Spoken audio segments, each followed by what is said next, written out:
Kanpur crime branch के IG Alok Kumar को एक अज्ञात नंबर से खबर दी जाती है। खबर कुछ ऐसी दी जाती है जिसे सुनने के बाद खुद आईजी आलोक कुमार के भी अपने कानों पे यकीन नहीं होता है, लेकिन इस खबर को झुठलाया भी नहीं जा सकता था। इसीलिए आईजी आलोक कुमार तुरंत ही क्राइम ब्रांच के अधिकारी ऋषिकांत शुक्ला से फ़ोन पर बात करते हैं और अपने ऑफिस पे बुलाते हैं। जब ऋषिकांत शुक्ला ऑफिस पहुंचते हैं तो आईजी आलोक कुमार कहते हैं कि दरअसल एक खबर मिली है कि फिलखाना क्षेत्र के पटकापुर इलाके में सूर्या अपार्टमेंट के ग्राउंड फ्लोर पे देह व्यापार का धंधा चल रहा है और इसकी संरक्षण खुद फिलखाना थाने के पुलिस अधिकारी कर रही है। कौन कौन पुलिस अधिकारी इसमें शामिल है और कहां तक ये खबर सत्य है पता लगाओ। बस ध्यान रहे, इस बात की खबर किसी को नहीं मालूम होना चाहिए। ऋषिकांत शुक्ला जो कि कानपुर के कई थानों में पहले से काम कर चुके हैं, इसीलिए बहुत बड़ा नेटवर्क के साथ साथ ऋषिकांत शुक्ला के अंडर में बहुत सारे खबरी भी होते हैं। जब ऋषिकांत शुक्ला को इस तरह का ऑर्डर मिलता है, ऋषिकांत शुक्ला भी तुरंत अपने खबरियों को काम पर लगा देते हैं। तभी कुछ दिन के बाद एक खबरी आता है और इस खबर की पुष्टि करता है और कहता है कि दरअसल साहब जो खबर मिली थी वो बिल्कुल सत्य है। सूर्या अपार्टमेंट के ग्राउंड फ्लोर पर एक महिला है जिसका नाम है बरखा मिश्रा, जिसकी उम्र है लगभग 35 साल, जो पिछले 1 महीने से इस धंधे को चला रही है, लेकिन इस धंधे को पत्रकारिता के आड़ में चला रही है। जैसे ही ये खबर पुष्टि हो जाती है, पुलिस सूर्या अपार्टमेंट पर रेड मारने के लिए एक टीम की गठन करती है, लेकिन इस टीम में एक महिला कांस्टेबल को भी शामिल करती है जिसका नाम है पूजा। और फिर सूर्या अपार्टमेंट में रेड मारने के लिए एक तारीख तय करती है 3 जनवरी 2018 के शाम के वक्त। 3 जनवरी 2018 के शाम के वक्त जब पुलिस की टीम सूर्या अपार्टमेंट के सामने पहुंचती है, लेडीज़ कांस्टेबल पूजा जब बेल की घंटी बजाती है, अंदर से एक महिला दरवाज़ा खोलती है जो देखने में बेहद ही खूबसूरत।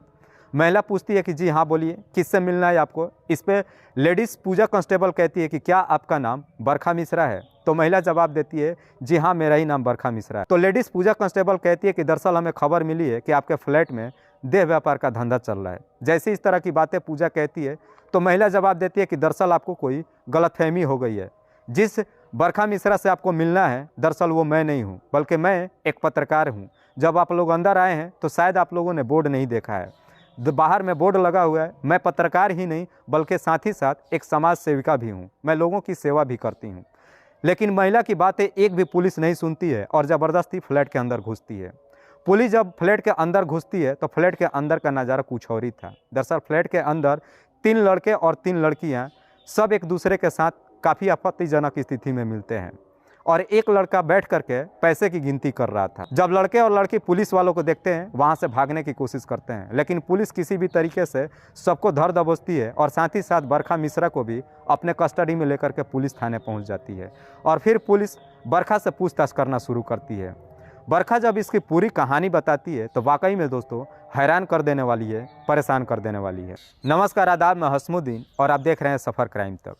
आज की जो सच्ची घटना मैं आपको सुनाने वाला हूँ, दरअसल ये घटना है उत्तर प्रदेश की।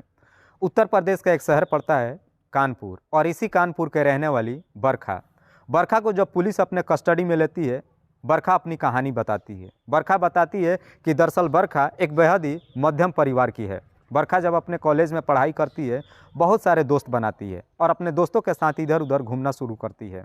लेकिन जब कॉलेज की पढ़ाई खत्म होती है, आखिरकार बरखा के घर के परिजन रीति रिवाज के हिसाब से बरखा की शादी कर देते हैं।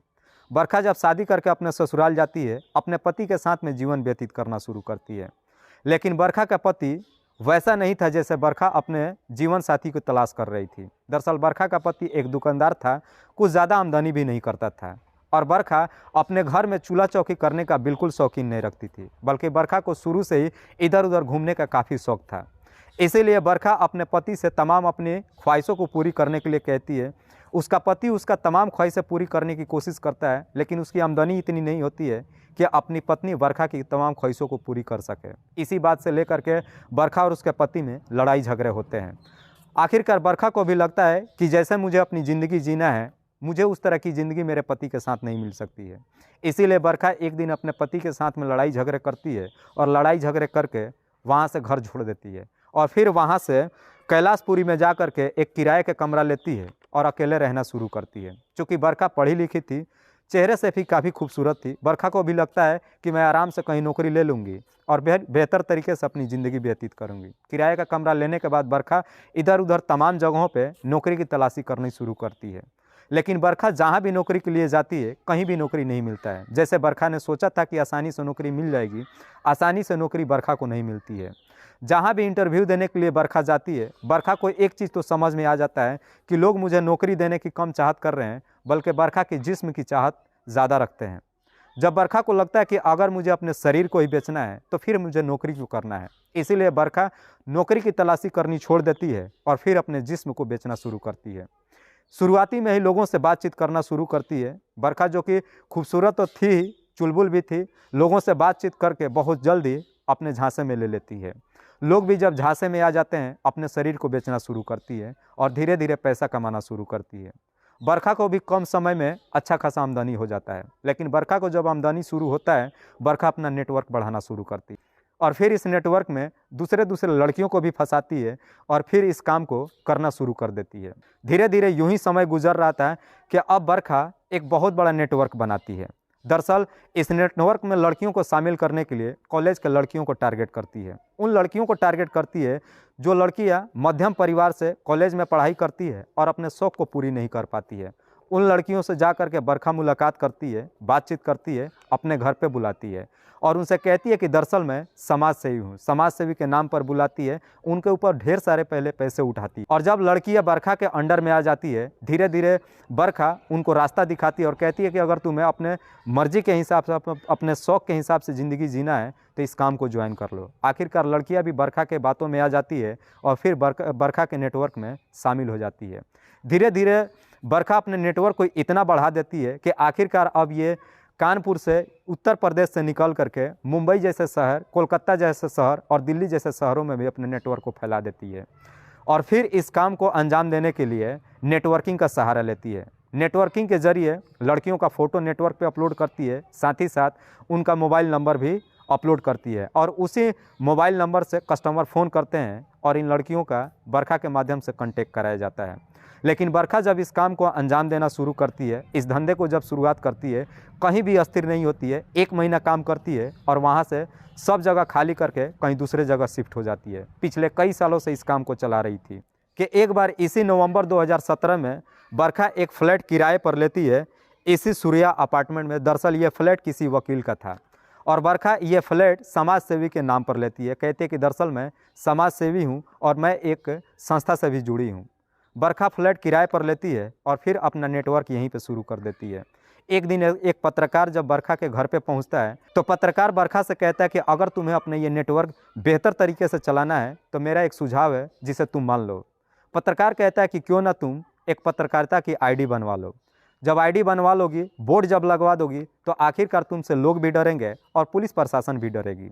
आखिरकार पत्रकार का सुझाव बरखा को अच्छा लगता है और बरखा भी एक फर्जी पत्रकार की आईडी बना लेती है और फिर अपने लड़कियों को अपने ही फ्लैट में बुला करके इस धंधे को चलाना शुरू करती है। पर जिन लड़कियों को अपने धंधे में रखती है, उन लड़कियों से भी यही बात कहती है कि अगर बाहर तुम जाओ और अगर तुमसे कोई पूछे तो तुम यही कह देना कि दरअसल मैं पत्रकारिता करती हूँ, और फिर इस धंधे को चलाना शुरू करती है।